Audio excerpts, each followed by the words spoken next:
Begin the current daf in Mesechta Bava Kama Daf test. Begin on the bottom of the Testament base, 2 lines up at the bottom of the Yomid, where the Gemara now once it established the differentiation, the Gemara was trying to figure out a halacha related to the concept of kinyan pes kinyan guptami, and it said that we had a story that actually was on the whole really on the base, with Rav Shmuel Barabba and his stepfather Baba, regarding who gets the Yerusha from his mother. And the Gemara said, although there's a Mishnah, it's not a contradiction because this halacha was based on the Kanas Usha, which means to say that although generally you're right, the mother that gifted it to her son, the son should get it. However, meaning that was we're related to the halacha regarding do we say that the husband's rights, that's like a kinya pes, a kinya guptami or not, regarding if the mother has the permission to gift it or to sell it. Yes, she does. But because of the Kanas Usha, that we say,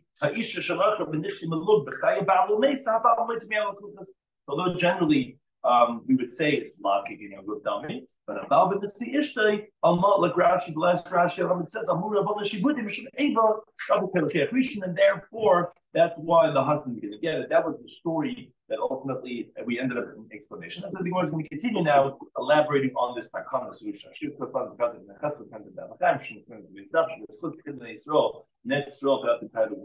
Some of the ideas discussed in today's topic, like we said, is the takana solution, which is the place where the Sanhedrin were that at that point they instituted this halacha. Which is that the woman has a ksuba dowry, then there's a halacha that she only collects it when she gets widowed or divorced, but there still has a taivas hanaf, which has a monetary value even now regarding selling it off at a risk factor to someone else if they want to buy it at the risk if she's going to end up getting the ksuba or not. Nixi malug is the type of assets that the woman continues to hold in her possession, but the husband gets to have its pay risk utility. Nifli term ba'arzala, the iron sheep, which is that the woman gets back as it is, no matter if it goes up or down, that the husband can take the losses. So it's like basically considered like his, because he takes full responsibility for it. Milchus is the concept that there are certain cases of a borrower that even if they write off the loan to someone else, they can still pardon that debt. And therefore, obviously, would be a loss for the buyer of that debt. Suba deraisa regarding the halachic obligations of a ksuba, that is a biblical obligation for a certain amount that the woman to get. And kinya peski can't go tell me like we mentioned in the previous up. Do we say that when someone acquires the utility of something, do we say like, okay, that's essentially it's yours because if you get the tree and I get the fruits of the tree, okay, it doesn't really have any much value. Meaning fruits and utility, whatever you own the item. Do we say that it's like only the thing or not? So begin the card daf Pesachim base, second line over the bottom of the Yomid, again, like we said, our conversation was a woman sold nichsim malud, which are considered hers, but again, the husband has the kinyan payers, again, that's where he came into the previous daf, and then died. So although we said the kinyan payers is la kinyan guptami, and therefore what the husband's rights in the nichsim malud is not stronger than the woman's, and she should really be allowed to sell it. But in Usha, the Chomer Masakin, then no, that they're giving her surviving husband the right to claim the property from the buyer, to give him the first buyer status, and therefore he gets to get it when she dies. That continues the Gemara. We also learned this in the Brisa. It's discussing why I'm going to bring a mission to this market. But the Brisa supports this also. The Brisa says as follows: the Edom anu beish plain. An interesting case. When two witnesses came along and they said like this. We testified regarding that guy. Oh, we saw this. We saw him. He divorced his wife, and and he gave her a ksuba. We saw the whole thing. We saw they gave a get. He gave the ksuba. Now, top testament out. But that what they're saying is,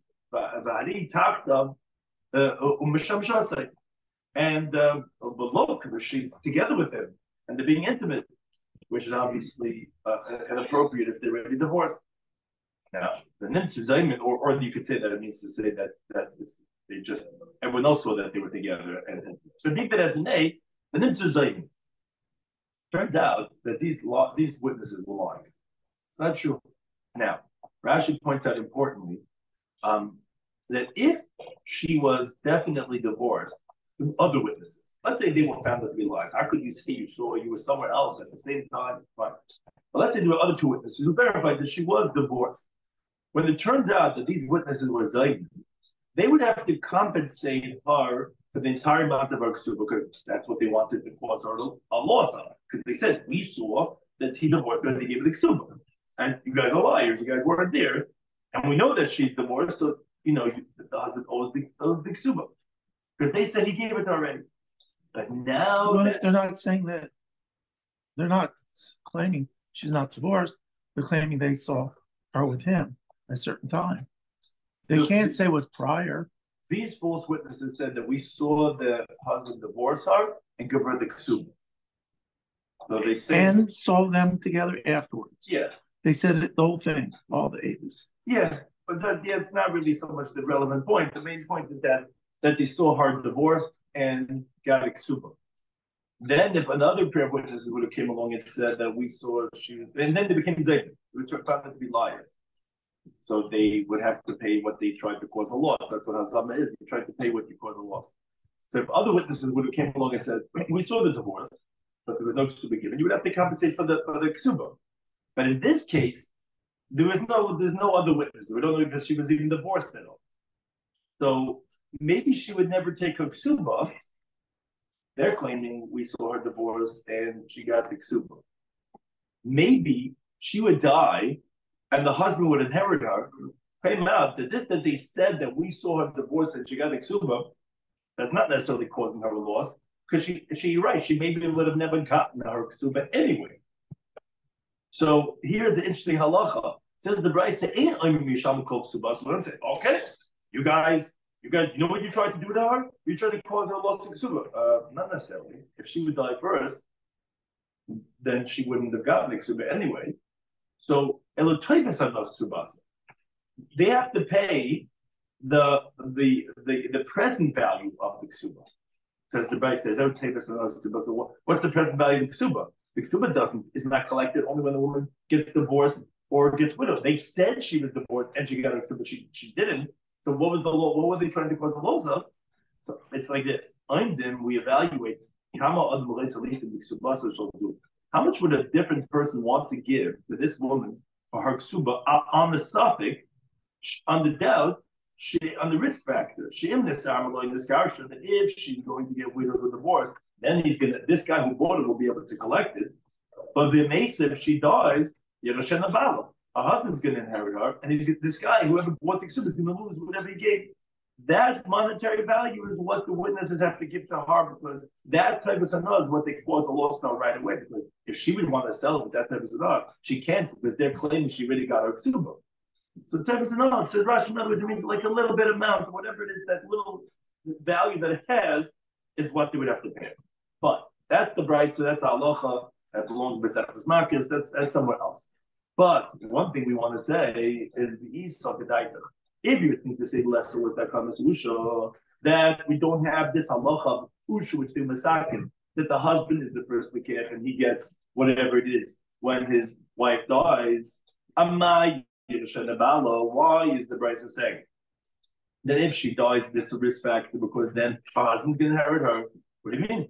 What do you mean? Why can't she totally just sell her ksuba when she's married for the full value? She could sell it. Why can't she sell it? If you say Takana Skusha, say, what do you mean sell? It's not going to help anything. The husband's Lakiach Rishon. He's going to get it when she dies. So obviously, says the Gemara, you see, Isha Takana Skusha, it's a raya to this halacha. Which Amabaya says, no, it's not a raya. Because if this whole idea was said by Nitzim Lul, where the woman could sell it and the husband would not be able to remove from the Kuchais, because if it's a loss, whatever the value of the Nitzim will go down, it's a loss to her. If it goes up, it's her gain.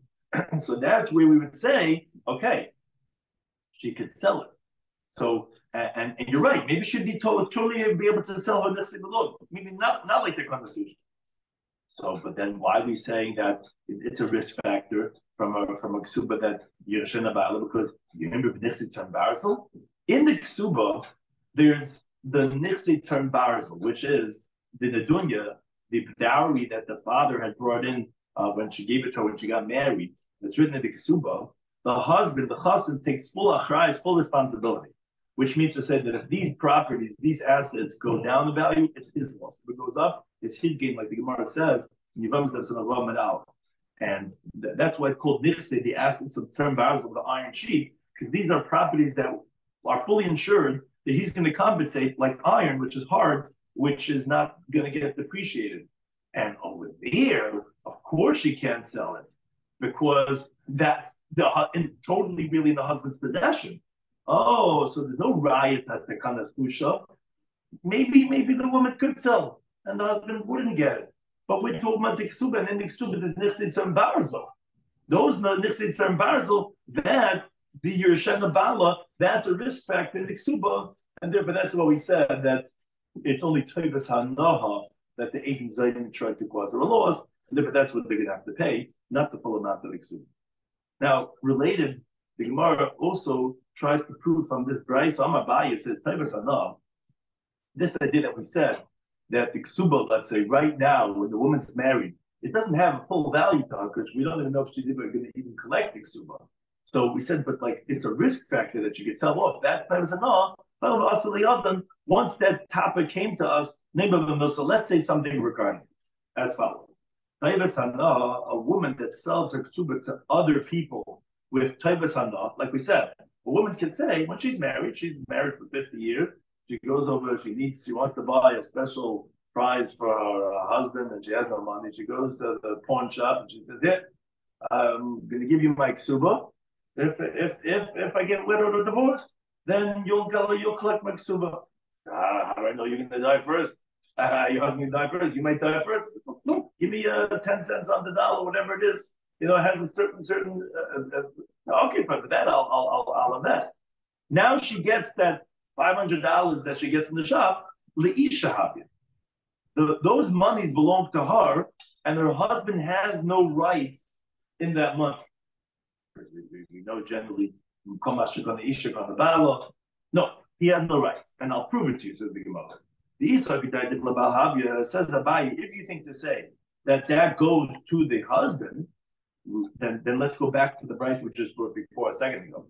Then let the Eidim Zayman tell the woman, my asadina, what did I cause you a loss that you want me to compensate you like Eidim Zayman? Even if you would sell your ksuba for taivas na, your husband would take it anyway. So I'm not causing you a loss. Obviously, says Abaya, he infers there must be that when a woman sells her ksuba for taivas na, she gets it and not the husband. Which Solomon says, no, it's not a right. Why? Because even if the husband takes it, the woman would prefer to sell it in her lifetime, which therefore you're causing her a loss. Why? So that there should be parnasa. That's perevach in the shtid. It's enough to go around. The woman's happy. Yes, let the husband have it. And now we have more food. We have more money. We have more gas. We have all these different things. So therefore, it would be considered a loss to her, this type of sana, and therefore the Eidim Zayman have to compensate. It's not a raya to Abaya that the type of sana goes to them. Now, the thing is, the Gemara, Amar Rava, but in spite of this, Hilchas of Halacha is, even although it's not a raya, but like we just said, type of sana is leisha. The gain, the profit of this ksuba that's being sold in type of sana goes to the woman. And the Enabal Uichel Peiris.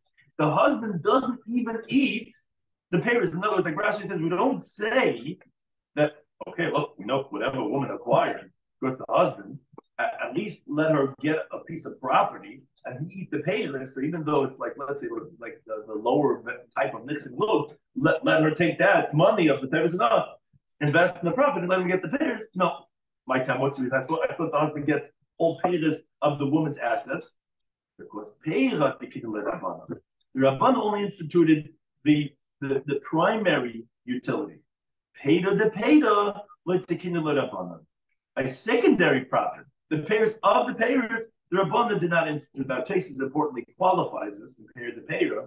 He says that's only something that comes from elsewhere. For example, the Tevis and Abra Ksuba, which is a secondary from somewhere else where she's selling off her Ksuba for this probability. Or for example, let's say someone steals the child of her Nichse Milug, meaning from a behema of Milug, where the cable goes to the woman. It's a secondary that's coming from elsewhere, from Geneva, because the Rabbanan didn't institute pay to pay.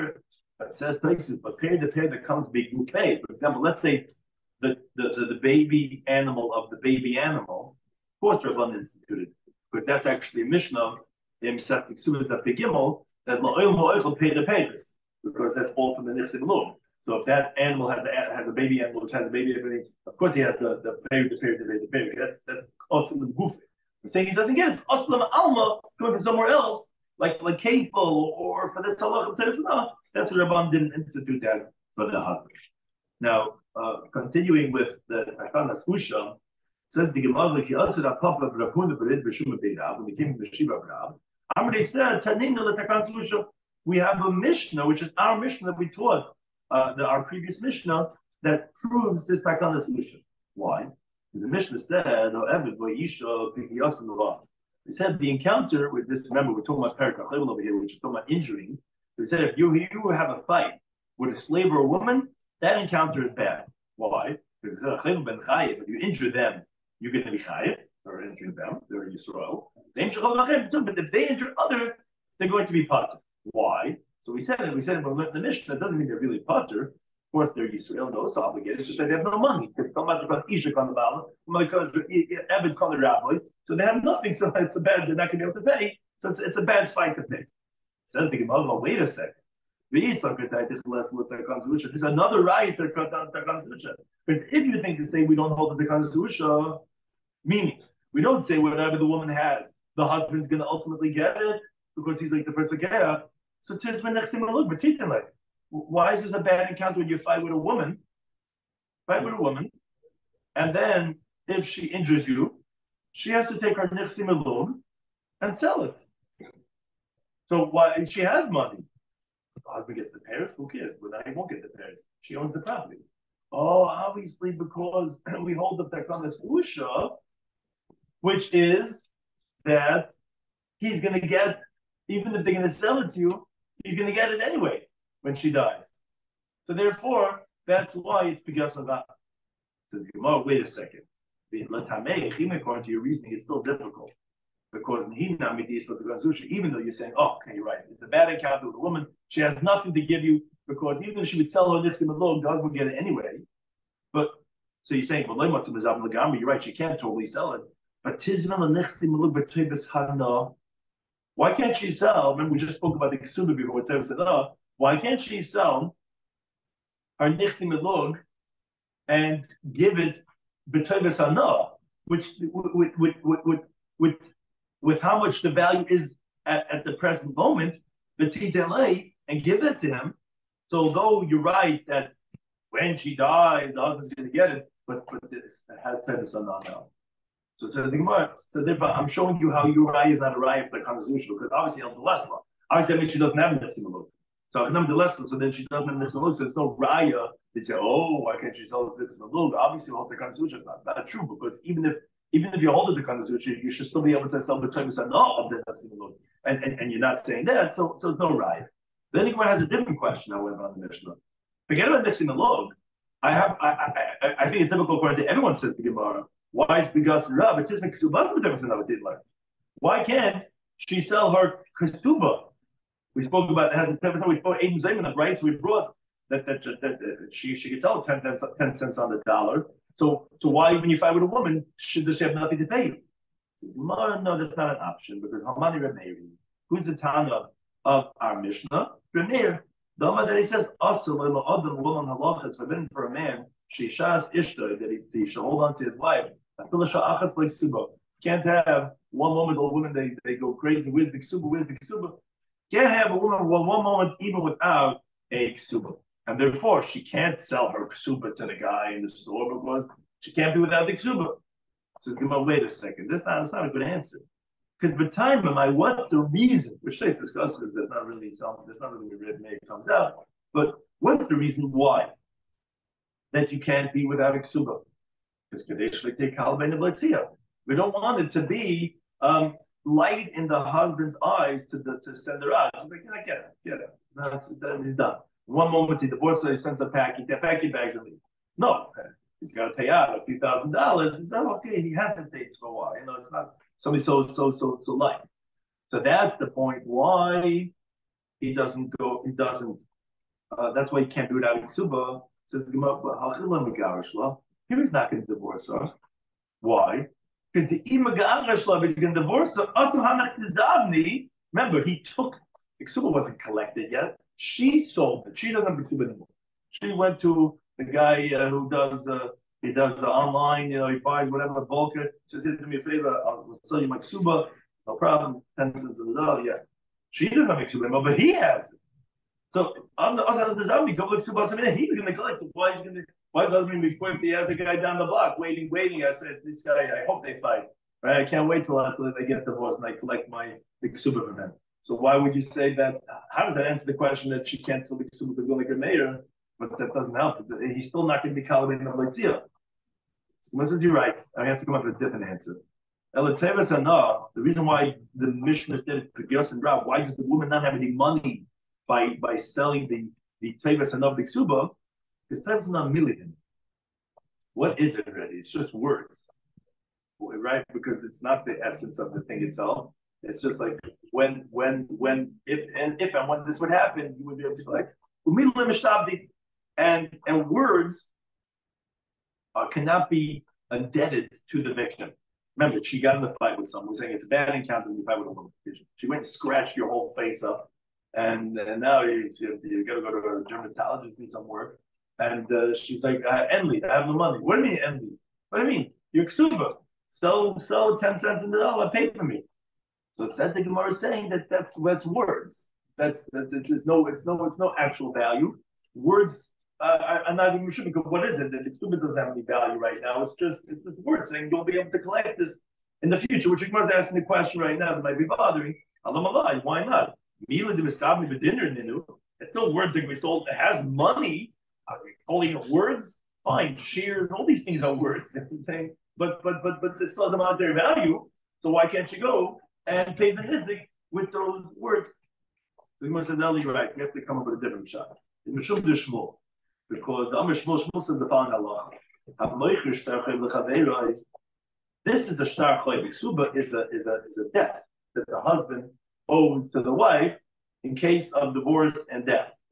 So if she, like any person, if someone sells a shtar chayv, a document of a debt to his friend, Shmuel says a very important halacha.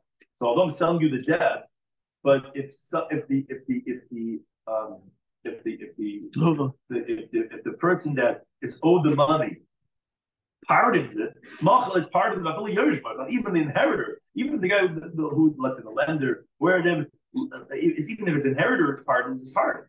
So like Rashi explains, the last Rashi says, if we're going to tell her to sell her ksuba to whoever to get money to pay the nizik, we're going to cause a loss to that buyer of the ksuba because she's going to go right back and pardon the ksuba to her husband because we're forcing her to sell it. She doesn't want a husband. Right now, they're still happily married. She doesn't want to have to make her husband go and pay it out to that random guy that she has to sell it for.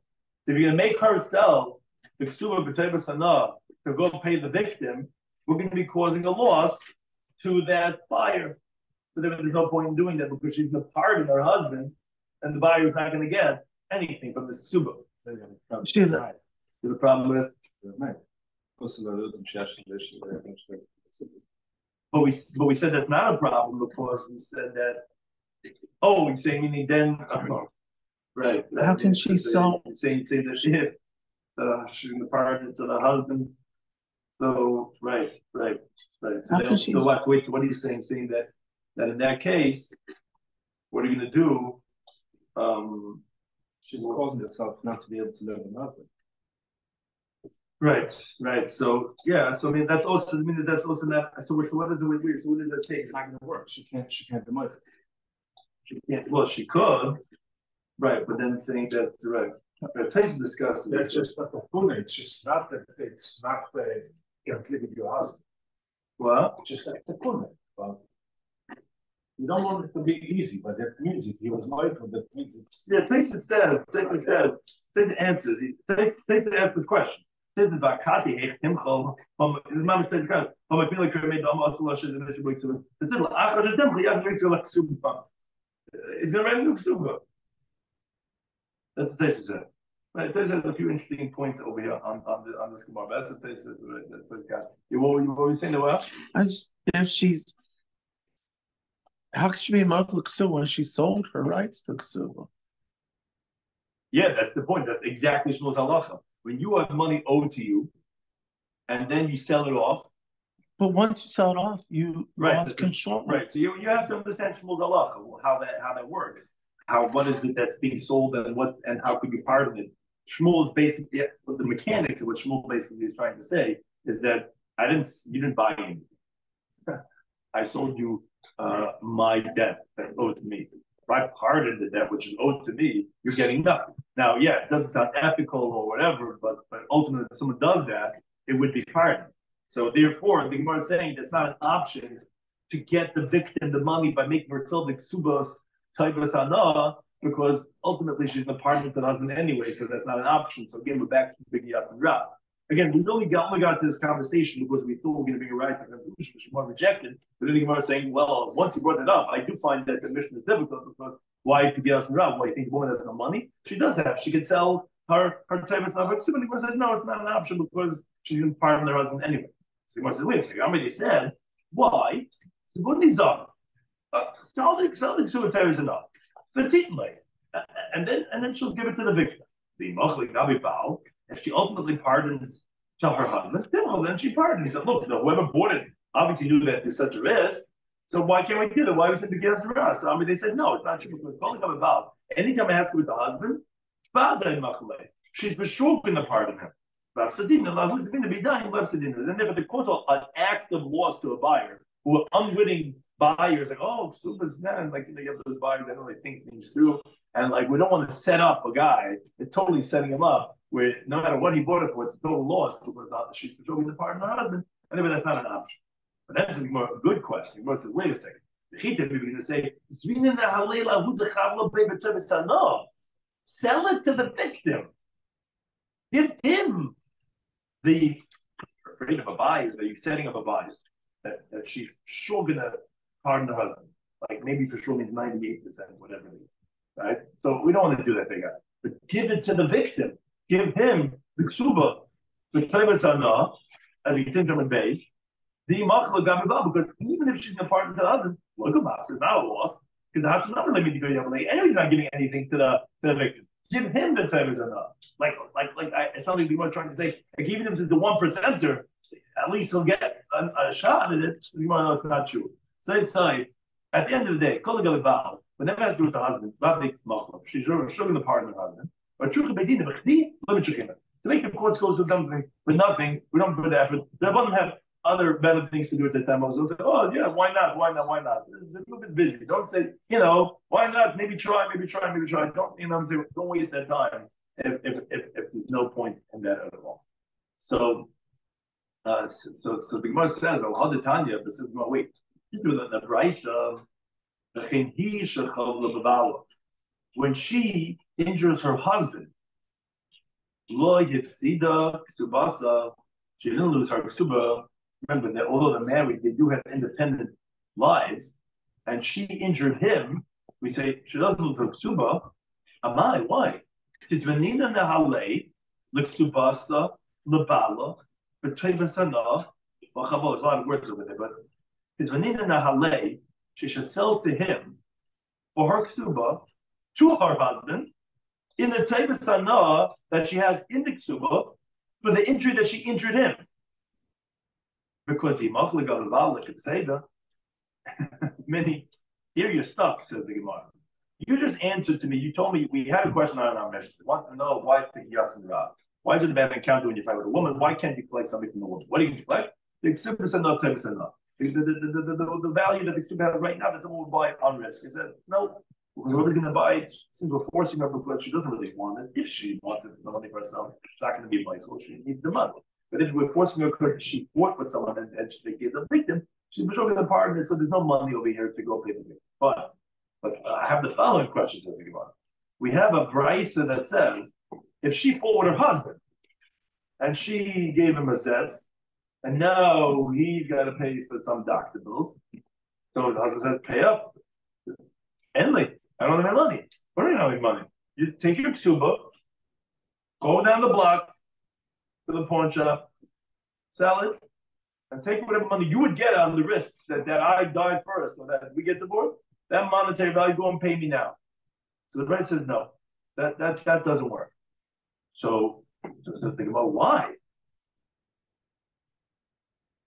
You told me the reason why she can't sell it is because when there's a victim, she's going to be meichlet to the husband. Go ahead, be meichlet to the husband. You owe it to the husband. That's the guy that you injured.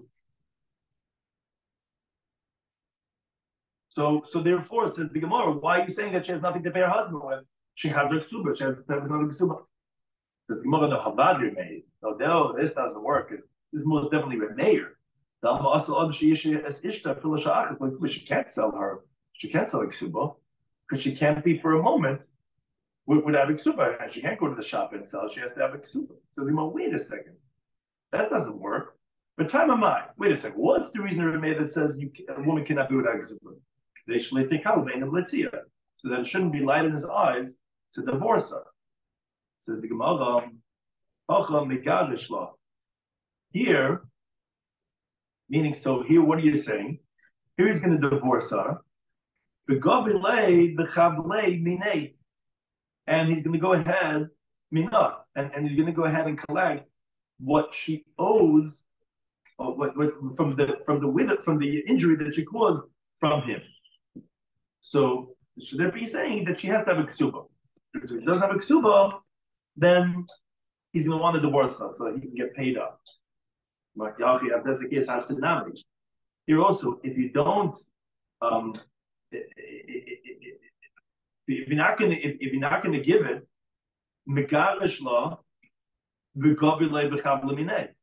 he's going to divorce her and he's going to collect the injury from her. So the Gemara is bothered by the fact that, what are you saying that she can't sell the? Tell me, she can't sell the ksuba because we have to stop the husband from wanting to divorce her. But if she doesn't sell the ksuba, then he wasn't compensated for the injury. So then he's going to want to divorce her to get compensated so that she could give her the ksuba and give it back to him. What are you gaining? What are you gaining by saying that she can't sell the ksuba because Calvin and Loitzia? Now, for sure he's going to want to divorce her because I want that ksuba that you're going to get to not pay me up with.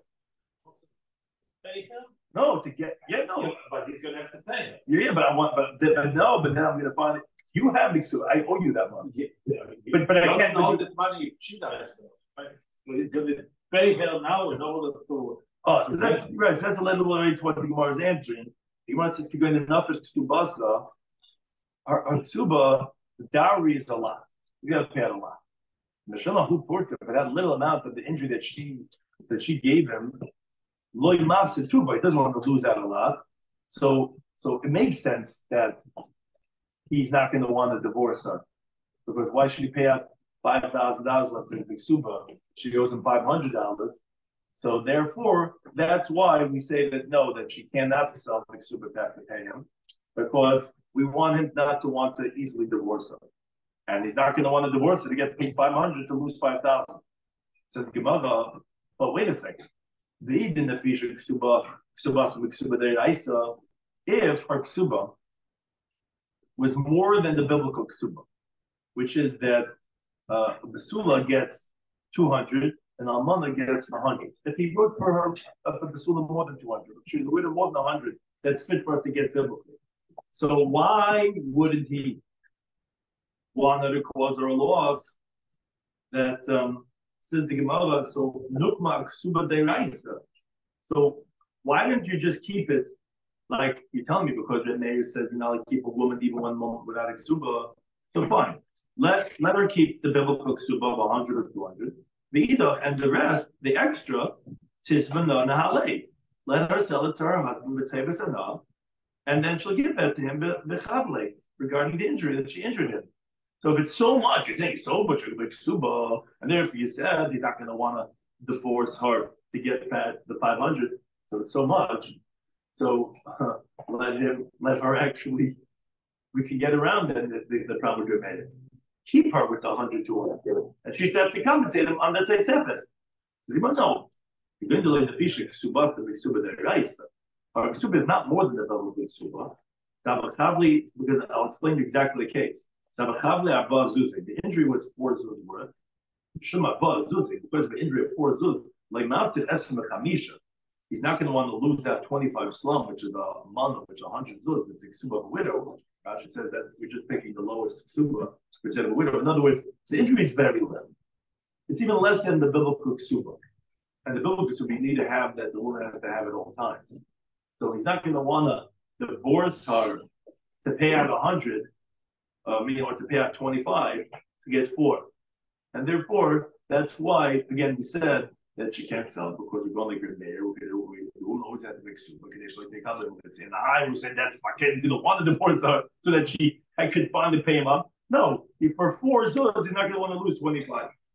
Then says the other time, this one on the Bryce, nothing but brings out a very enigmatic Bryce, how to translate it. But the Bryce says like this: Shem Shloi Timker, the Hitachta, just like a woman.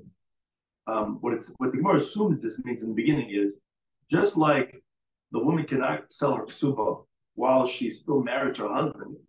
Kachlei tops it so too she won't lose anything from her ksuba because of any injury that she caused when she's when she's still married to the husband. Now, says the Gemara, really? But there could be times that she would have a loss. What would the case be? So that comes into the Gemara's previous discussion, because we had said that we're not talking about this type of case, but there is this type of case. In the Fisha Ksuba and Ksuba Deraisa. If her Ksuba is more than our biblical Ksuba, let's say we said for a Basula 200, and she has her Ksuba is 5,000 slime. So in that case, we said that she has to go ahead and sell the extra and pay, and then the rest she'll hold on to like the ksuba. So you see, that's a case that the woman would have to lose when she's still married. So Rabbi says no, that's not even what the Bryce is talking about. Sefer Soyin, the Rebbe is talking about a very different halacha. It's like ksuba's been indifferent. What's ksuba's been indifferent? So the Gemara ksuba's on the base of base teaches us that it says in the ksuba that benin different the abalechim benoy, your male sons that you're going to have from me, inun yabenir kesu ksuba saya. This is what it says in the ksuba. That you listen next time by the chupah, reading out the ksuba, that they're going to inherit the money of your ksuba. Yes, I'll in the makoyin more than the portion with their other brothers. Meaning, if the person had 2 wives, and the ksuba of one of the wives is more than the other one, and both of the wives died when the husband was still alive and the husband inherited them, or let's say one of them died when he was alive, and the husband inherited this woman. Even so, her ksuba is not nullified to her children. That if she has a male son from him, and they're coming to divide the estate after the husband dies with the other brothers and the other wives, these take the ksuba of their mother, and these take the ksuba of their mother, and the rest gets evenly split. In other words, the ones of the sons of the woman that's still alive cannot say, look, we're going to take our mother's ksuba because she's still alive and she's like a Baal Chayim.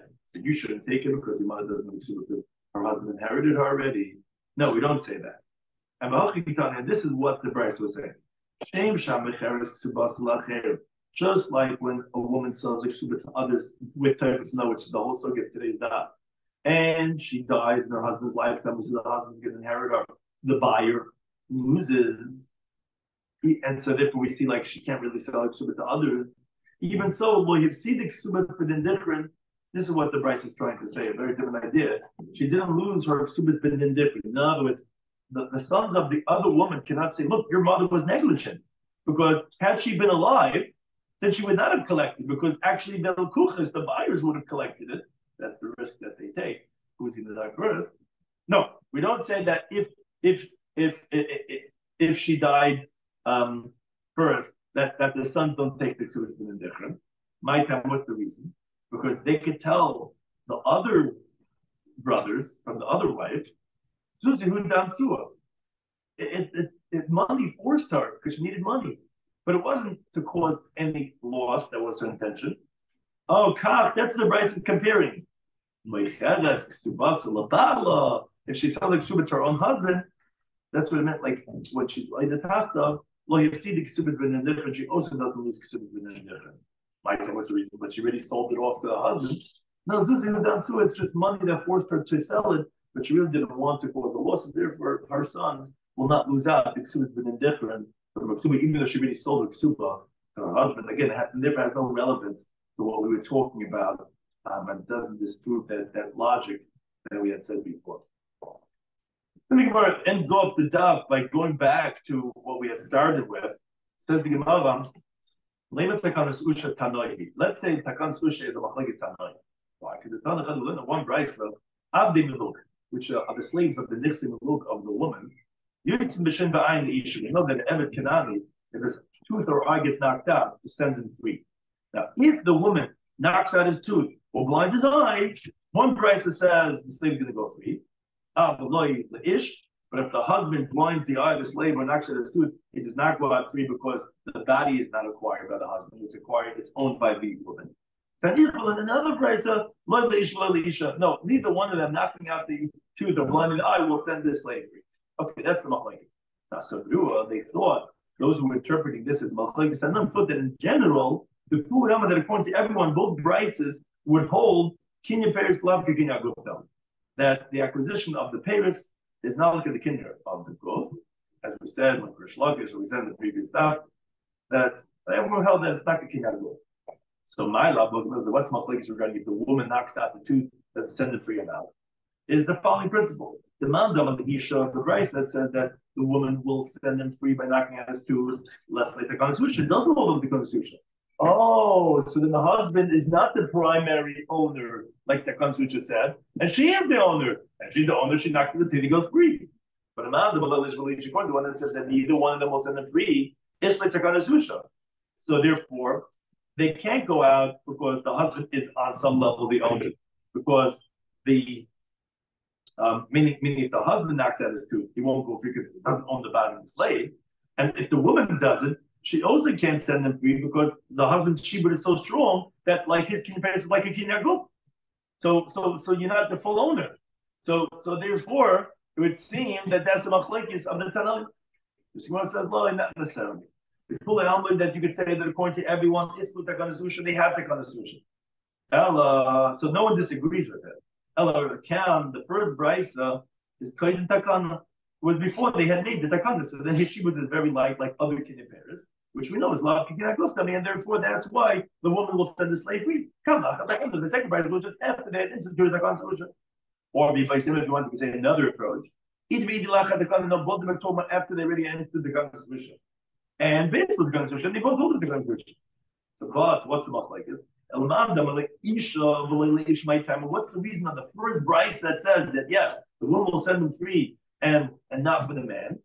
I thought you said that the husband, he like his shibud is stronger, shouldn't allow her to send him free like the second bryce says. No, the first bryce says kidirab. The Rabbi says you can say them without hektish. What does it mean hektish? So that if someone makes his shiur and a paitiki, for a paitiki, you can say that this is designated where you're going to collect your debt. And then this borrower went and made it hektish. This ox, he made a gedush go for the mizbeach. He said this animal was supposed to be his bar lender was supposed to collect from. He made it into a carbon. So that removes the lien of the lender and is mutter for the mizbeach. And it's not considered as gesel, because the shevach of hektish, the status of hektish removes it from that paitiki, because it wasn't really acquired by that lender. It was just waiting for him to collect from it, which Rashi points out this is specifically if the bar had made a condition, it's a good physical thing. Monetary sanctity is not strong enough to remove the shiur of the malva, as we learned in the Mishnah in Mesechus Erichin, that all the lender has to do is add on a dinner and then redeem the nechasim on with the intention of paying to the woman her ksuba. And the Gemara in Yevamah says that the tachrichim of a mess is like Kiddush HaGov, and that would remove it and it would become atzabana. So hektish, that's one type of category, or chametz. What's chametz? If a non-Jew lends a Jew money with collateral on the Jew's chametz, he likes the super snacks. You Jews have good super snacks, but it was kept by the Jew, which was it was lacking collection. So the chametz was in the house of the Jew, and the nachi only had a lien on it. When it comes time for beer chametz, the Isser chametz removes the shibur of the nachi, and the Jew has to burn it, even though there's a lien of the non-Jew for the debt. I learned Mishnah some of Laman Beis that a non-Jew that lends Yisrael on the Jew's chametz is permitted by not after Pesach. That Rav explains it, but that's only if the chametz was kept by the non-Jew. When he gave the mashkin in the hand of the nachri, it's not lacking collection, and it's not just a shibud, but he actually acquired it. But if it's just a shibud, then the halach of chametz, and also this is the main thing that we want, the shiur, which is really what we want here with the woman and her husband. If let's say he made a slave in that plate, and then the bar went into freedom, he's free, and the lender left to collect his debt from somewhere else, because all these three categories of mafkim and shiva they removed from shibud.